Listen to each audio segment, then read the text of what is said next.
Ay, maaga ang gising sa umagang ito. Alas 2 pa lang ng madaling araw ay bumangon na ako. Bakit? Sa Baguio sana ang lakad sa araw na ito. Pasensya na Father Maki at Father Marco. Next time na lamang. Dahil sa araw na ito, pupunta kami sa bayan ng San Juan sa Ilocos Sur. Tayo po ay magkikipagkaisa sa pagdadalamhati ni Father Tristan Angelo Palado sapagkat namatay ang kanyang minamahal na nanay. Sa pamilya po ni Father Tristan, kami po ay taos-pusong nakikiramay sa pagpanaw ng inyong minamahal na nanay. Si Father Tristan ay membro ng Rogationist of the Heart of Jesus. Siya ay na-assign bilang parish priest sa Barangay Zaragoza, Bayan ng Bulinaw, sa Our Lady of Pilar Parish. Pakisama po sa inyong dasal ang kaluluwa ni Nanay Rosita Palado. Magdasal po tayo.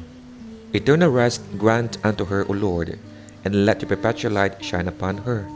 May she rest in peace. May her soul and all the souls of the faithful departed, through the mercy of God, rest in peace. Amen.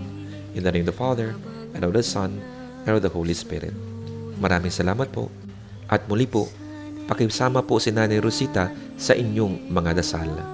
Amen.